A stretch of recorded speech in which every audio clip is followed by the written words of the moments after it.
In today's video, we'll talk about the final concept in the module for retail management, which is about retail pricing. One of the very prime aspects of retail management is its price that controls the amount of profits that a retailer would make. So to better understand what pricing and factors that go into pricing and how do pricing strategies are conducted, we first try to understand how price actually affects a customer. What do we mean by even before going for pricing a product? When we talk of price, we also talk about a product, we talk in terms of the value of the product. So, what basically is value? When I say value, the real value of any product is nothing but the ratio of what the customers receive, that is the perceived benefit of the products and services that are offered by the retailer, to what they have to pay for it. So value is nothing but perceived benefits by price, or the ratio of perceived benefits to the price of the product. Now let's understand this a little bit more clearly to understand how do marketers actually play around with this concept of benefit as well as price. Now, if you look at this same, let's say retailers, they can stimulate more sales, increase the value. They can increase basically the value and stimulate more sales by either increasing the perceived benefits that are offered on the product or by reducing the price. One of this will increase the value. Now, it basically is upon the customer. To some customers, a good value means simply paying the lowest price because other benefits offered by the retailers are not very important to them. But a different section of customers would be willing to pay extra for the additional benefits as long as they believe they are getting their money's worth in terms of product quality or in terms of the service that is offered. So it's a very slight, what do you say, thin line between whether retailers should set higher prices than the benefits they provide. If they do so, if they set higher prices than the benefits that they provide, sales and profits will actually decrease.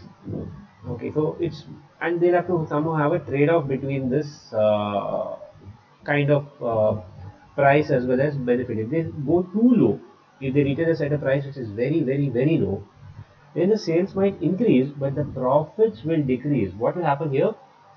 Why? Because of the lower profit margin. So it's a trade-off. You need to basically offer an attractive value to customers. They also have to look at the value proposition as well as the price factor. So it's both. It's about trying to get a what do you say, a trade-off between both. And to look at this trade-off, there are many other factors. We will look at the factors in the next section. The factors also can be competitors, whether you're looking at the competitors, or you're looking at the legal restrictions which are related to pricing, whether you cannot go too low, cannot go too high. All of that, setting the price can be challenging. The idea for me to tell you about the value is because when I say price, I cannot just blindly say, okay, I have released product XYZ, just price it at XYZ. No. There are many other elements and parameters that I have to look at which will affect my price. So what are those elements? What are those factors? What are those aspects which will influence the retail prices? Let's look at them one by one. This I believe is exhaustive list, but there can be more. There can be more number of factors which can affect the pricing. The manufacturing cost, which goes without a saying. If I'm going to price a product, I'm definitely going to be looking at my manufacturing cost. Now, what is cost? Cost is a factor of fixed as well as variable cost of the manufacturing the product. Now, the fixed cost, as you all know, being fixed does not vary upon the amount what I produce, does not vary based on the production or the volume of units that I manufacturer will produce. But variable costs will include many other costs, raw material and basically labor, etc., whichever additional costs you're already aware of. All that comes as part of variable cost. So fixed cost, say property tax, variable cost will have many other costs add on to it. So if I'm pricing, I have to look at my cost. Simple idea. I look at my predetermined objectives. The objectives of the retail company will vary from time to time. Larger retailers' objectives might be different, smaller retailers' objectives might be different, and it will vary based on the situation of the market, based on time, and based on other factors which will be tied to your objectives also. So, if your primary objective, is to increase the ROI or return on investment of your product, then the company may charge a very higher price. The objective is to increase market share. I want to gain a larger market share. Then you'll charge a lower price. Now, Jio's objective when Jio came up with the SIM cards, Jio's objective or Reliance objective when it came up with Jio, I'll put it that way, the objective was market share. The objective was not to have an ROI. Initially, they wanted to capture the market, so they priced at a very low price for their product. They captured a good amount of market share, and then slowly they started increasing their price. So it was more of a price skimming strategy where initially you price high and then sorry, not price skimming, penetration. Penetration was the technique they used where they initially price low and then they slowly change it to increase price at a higher rate. So it was very intelligent pricing which Geo did and they captured the market. So that's why. What I'm trying to say is different objectives, different retailers will have, based on the objective, you can set your price. The third aspect or the third factor is the image. Now, if you have a very good image, or image also the other word for image is goodwill of the company, you can demand higher price. Apple has a very good image. No matter how much Apple prices, people will go for Apple. Apple says 50,000, they pay 50,000. Apple says 1 lakh, they pay 1 lakh. Doesn't matter. If a person is a fan for Audi, Audi says 25 lakhs, 30 lakhs, people will buy Audi products. It's just the image, the goodwill. Product status. When I say status here, I'm talking about, let's say, product status. Also, we're looking at the life cycle of the product. Will also determine the price. If a product is just being introduced into the market, the company may charge a low price to attract a lot of customers, which is what Reliance did. Introduced Jio, price low to get as many customers as possible. Now, when the product is accepted, established, the company may increase the price. One way of doing it. Now, other ways also there are. For I've known Sony when it came up with its product, it charged really high. But over a period of time, it started reducing the price. And that is also one of the strategies. But product status, your product stage cycle also determines what will be the pricing. Promotional activity. Let's say any kind of company is spending very high on advertising and sales, and definitely it's going to keep a higher pricing for the product because it has to recover that cost on the initial investment that are paid. So this can also be tied to ROI, an objective. But promotions is a separate category because it is related to advertising. So that's why we put it as a separate factor because if you're not putting too much effort into advertising, you can price it at a very low level. If you're going to have, spend a heavy amount of marketing activity, you have to get the returns in your sales. That's why you price it higher. What can be the external factors? Now, those are just some of the internal factors. External factors, first factor that you can think of is obviously competition. If you are in an area where there's a lot of high competition and you are entering the market, you have to set a very low price. When I say low, not too low, it has to be a competitive price. If the price is less, you are more of the only or three or four players in the market, you can set a higher price, no problem. There will always be customers who come and take your product. If they are not happy with the other product, you'll have somebody coming to your product. What is the buying power of consumers in your area? The buying power of consumers also determines what would be the pricing that you would determine or the price variations that you would determine to set a particular price for your product. If you are targeting an affluent customer base, and then you can definitely try to target higher segment. Oppo does that to target only higher segment. I mean, started with that. Apple also targeted only higher segments. They never looked at budget phones. But later they started coming up with a little budget, still a very high segment, but that's what they did of past 4 5 years, not before that. Initially, they always a high segment retailer. Government policies. Now, government rules and regulations can actually affect the pricing of the product. Let's say government says the most recent government regulations that came into place which allowed for variation in prices was FDI. When FDI started coming in, it started coming into different sectors, and there was a variation of FDI. What do you say? Whether it's 100% FDI or 50% FDI that should be allowed in retail. Finally, there is 100% FDI that is being allowed in many sectors in retail, and that's why it's an open market. There are many foreign players also entering into India. Walmart has entered India. Amazon has very good large capacity and also being increased over a period of time. So government policies affect prices. The market conditions. Where are you? I'm talking about the economic market conditions. Whether the market is in a recession or is in boom, the consumer's buying pattern will change, and according to the buying pattern, you'll have to set the product prices. If you're in recession, obviously you'll set at low price. What are the levels of channels involved? When I say levels of channel, it's about whether you're the levels of channels from manufacturer to the retailer. You're going through multiple number of channels from manufacturing to retail. Of course, the deeper of the level of channels, you'll price it accordingly. You'll price it higher. But if you're like selling direct selling to the consumer, let's say in an e-commerce thing where direct selling is there, in that case, you'll try to price at a lower pricing. These are the factors which are involved in influencing the retail prices. Now let's look at the pricing strategies. A lot of pricing strategies: demand oriented, cost oriented, competition oriented, differential pricing, as well as unethical pricing strategies. So let's start with the ethical ones: demand oriented pricing strategy. Or even before we get into that, let's look at some other interesting pricing strategy which is followed on a very common basis, which is observable for you. I'll come back to this. What I wanted to touch upon is EDLP and high-low.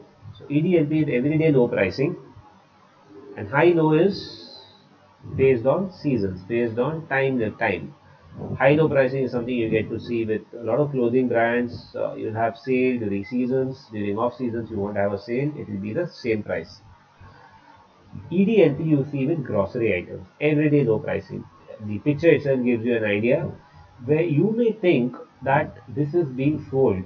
Like, they basically, how they do this is, say, for fruits or for vegetables, they'll purchase it directly from the source, or they'll have source. They basically purchase it from the market, and they don't go through multiple channels, and they're able to provide you this kind of pricing: two for $3, two for $5, or different levels of pricing they'll try to play around with, and that's called as everyday low pricing, EDLP. Generally, they many retailers, supermarkets, discount stores, they will follow this kind of a strategy. The idea is to emphasize the continuity of retail prices. Okay, it is somewhere between the discount price as well as the regular price. So you're trying to have a trade-off between not going too deep at providing a discount and not providing a regular price. In between kind of a pricing is what you're trying to get. High-low prices always at extremes. Okay, you can probably do it weekly, you can probably do it monthly, you can probably do it during seasons, during maybe part of your sales promotions. Remember, in your advertising, there's also something called sales promotions. High-low pricing is a sales promotion activity where you can expect. So what customers will do, right? They know that you will come up with a sales promotion activity during this particular period, so they will wait. They won't purchase now. They purchase when that particular product goes on sale, and then they will purchase it during that time. So you always know that if I'm purchasing clothes, I will, okay, I'll purchase it around that Diwali time. I know I'll get a low price from this particular customer, from this particular retailer. Okay, but EDLP is not in your control. It can change whenever you go to a store. You'll see EDLP values vary based on that particular store pricing for a grocery of fruit products, and you go to a different store, it will be different. Okay, so low doesn't mean when lowest, and high doesn't mean highest. That's what it is. It's a trade-off between both. Okay. Now we'll go back to the earlier slide. Why I wanted to touch upon this is because this is something which is practiced on a very daily basis. These are based on what is the product you're selling, and what is the different retailers will follow different strategies. Price skimming, sorry, isn't it? Okay. Price skimming is something you're already aware of. What price skimming is, it's something you've already covered, where you start at the higher pricing and then you come down to a lower pricing over a period of time. Okay, so that skimming, the word skim comes from what do you say, skimmed milk. When you try to what do you say, boil milk, and the froth remains on top, the kind of what do you say, the malai remains on top. You will skim that off, and then you will serve the remaining milk. That is called skimming. So what do you want? You only want the top layer. So initially you will price high. You will get a small set of customers who will purchase. That is enough for you. That skim you skim from a market, that small segment of customers who are willing to pay that higher price, and then slowly you start reducing the price and you start capturing the market slowly. So that's a very different kind of a strategy. Good strategy. Initially, you make profit in you make uh, good profit with lesser customers or even pricing. Uh, it's more of playing around with the consumer's perception or psychology, where you price like 99.99 instead of making it 100 rupees, or to be less than 100, so something like that. Penetration pricing. Penetration pricing, we already know. I covered that in this video itself earlier, where you will charge much low, get a lot of people, get a huge market share, and then you will increase the pricing. Okay. Prestige pricing. Now, prestige pricing, you will never change your price. It will always be high price. It is more like prestige. You know the value of your product, the value of your brand. You will never change the pricing. It's the quality. Basically, trying to convey quality. Price bundling. This is more like you are trying to combine or bundle a product with another product. Combination pricing also is called, where if you purchase, for example, if you purchase, hmm, I'm not getting any examples right now. Let me think. Okay, like if you are purchasing, say, huh, if you're purchasing soap, okay, uh, then say Lux soap. Okay, if you're purchasing Lux soap, it may cost you 30 rupees. But if you purchase it along with the and the shampoo will cost a separate shampoo. Let's say Sunsilk shampoo, say 50 ml, will or say 250 ml will cost you say 25 rupees. So combined, how much is the price? It is 55 rupees, right? If you purchase them separately, it is 55. But they will bundle that together. So Lux soap with Sunsilk shampoo will be one bundle, and that they will sell it to you for 50 rupees. So you are saving 5 rupees. You will purchase that. Why? Because you are getting a discount of 5 rupees in a bundle. Why not purchase that bundle? Why should I purchase it separately? So that's bundling, and that is left to retailer. He can bundle any product with the other product based on him knowing what is the product which is not selling, what should I sell out, and low selling products may be bundled with high moving products, so that that low moving product also gets sold off. It's another strategy. That is only if you know well your stock in your particular store. So that's also part of the inventory management. It is one of the inputs from inventory and the sales to the pricing. And you can follow this strategy. When your sales, when your products, low moving products or slow moving products are not moving. That's it. Cost-oriented pricing. Cost-oriented pricing. Under this, there is cost plus, markup, break-even, target return, markdown. So, cost plus, as the word says, is nothing but you basically, sorry, you set the price based on the above the manufacturing cost. You add to the manufacturing cost. If the cost of the product is 600, or say 500, 700, whatever the cost is, let's say 500 per unit, and you expect 10% profit, so you expect 50 rupees profit, then you will sell it as 550 rupees. That's going to be a selling price. Simple. That's cost plus pricing. Markup is also a similar, what do you say, concept. But the thing is, the fuel calculate as a percentage of the selling price, not as a percentage of the cost price. That is what you will do in a markup pricing. See, markup pricing is more about how do I put it in? In the markup pricing, you will calculate the pricing in terms of the percentage, and the percentage will be more like, I'm sorry, selling price minus cost divided by the cost into 100. That is going to be your markup percentage. That's what you try to, and that percentage is going to be say whatever 10% markup percentage, and that's going to be at what you're going to if you're going to determine your markup percentage in the beginning, then that's the price accordingly you will sell. Okay. uh, you get to know your markup percentage by, if you want to know markup percentage of any product, you look at the sales of the product, selling price of the product minus the cost price divided by the cost price, you get to know the markup percentage. So you can also look at it in per unit wise, or you can look at it overall. You can look at it in terms of revenue minus cost of goods sold divided by the number of units sold.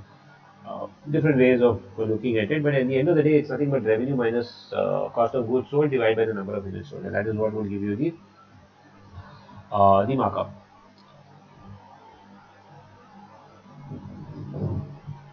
If we look at the next one, and markup, remember, pricing is always given as a percentage of profit. Okay, so it's always a percentage of profit. Give me a minute.